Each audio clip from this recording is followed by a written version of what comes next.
السلام عليكم الأصدقاء، مرحبا بكم في حلقة جديدة من قناة حمزة الحكواتي.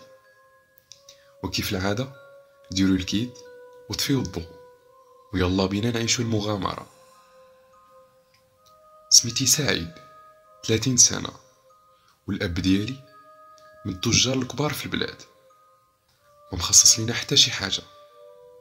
فأنا كملت قرايتي وبقيت جالس غير في الدار.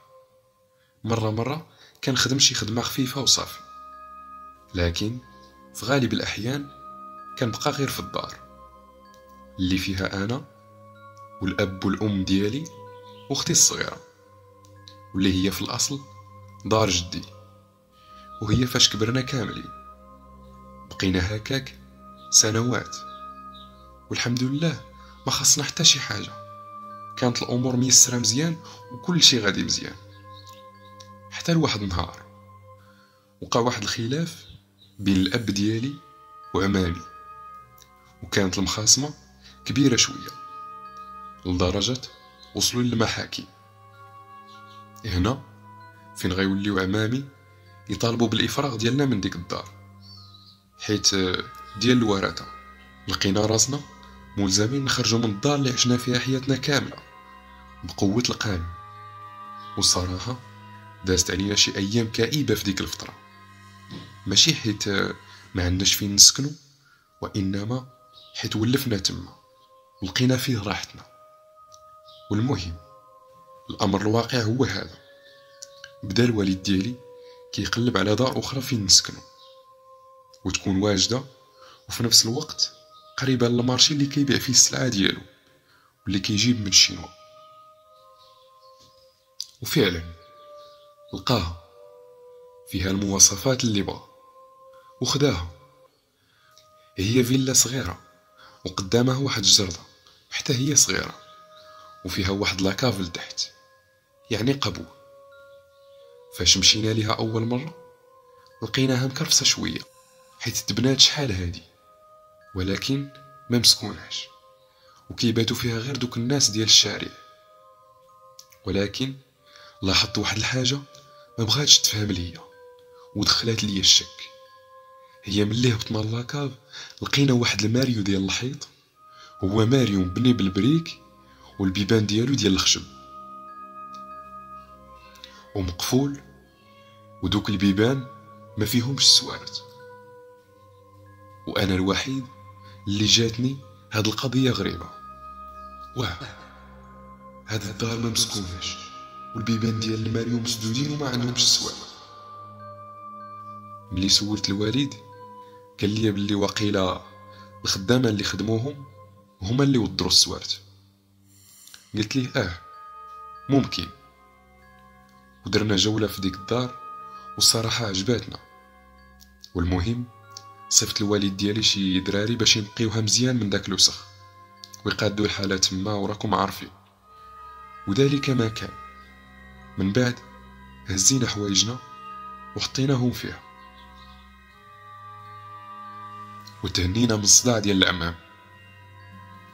حتى لهنا كل شي مزيان، ولكن غير كنهبط لداك لاكاف شعر راسي كيوقف، نموت ونعرف شنو كاين في داك الماريو. وقت ما كنقولها للوالد ديالي كيقول لي غادي غير تسلط علينا شي قبيله ديال سراق الزيت ونوحلو معاهم هنا. كل نهار كنفكر فيه، حتى لواحد النهار انا نقرر نفتحو، وقلت نخليه حتى الليل باش ما يسطعني حتى شي واحد.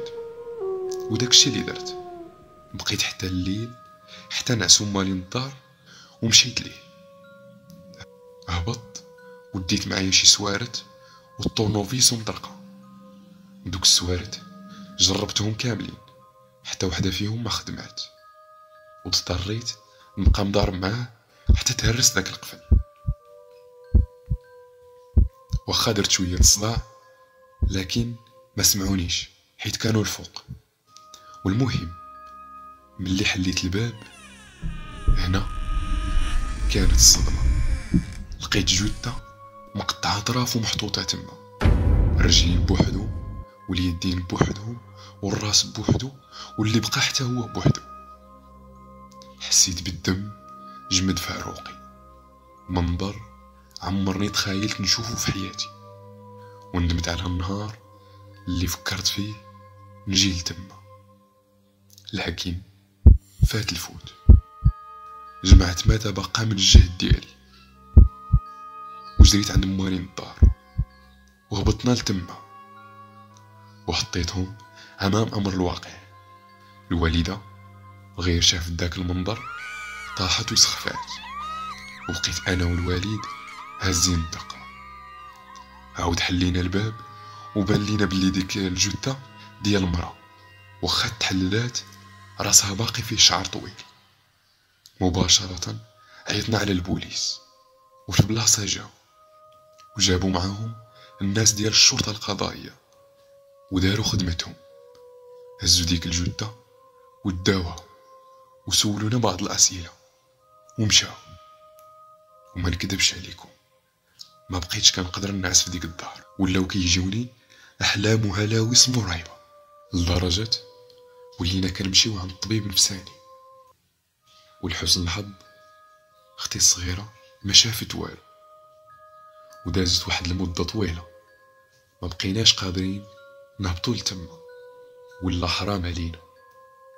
حتى لواحد النهار مشى الوالد ديالي للكوميساريه وسول على ديك القضيه فين وصلت، وقالوا ليه باللي هذيك البنت كانت من اطفال الشوارع، وشي مره كانت غاده مع دوك الدراري اللي كيباتوا في الزنقه، ومشاو لديك الدار حيت كانت خاويه وكان السور ديالها قصير، وبقاو كيتشمكروا في داك لاكاف حتى ناض شي خلاف بيناتهم وضاربوا، وكانت هي الضحيه ديالو. باللي قتلوها اضطروا يديروا ليها هذيك الطريقه باش يخبيو معالم الجريمه ديالو. لكن الناس ديال الشرطه القضائيه قدروا يفكوا هذا اللغز وخلاونا نكونوا مرتاحين شويه، لان صراحه انا وليت كنخاف من داك لاكاف وما بقيتش قادر نهبط ليه. حتى لهنا غتكون سالات القصه ديالنا اليوم. الا كيعجبكم قصص بحال هادو اشتركوا معنا في القناه وديروا اعجاب للفيديو، ومع السلامه.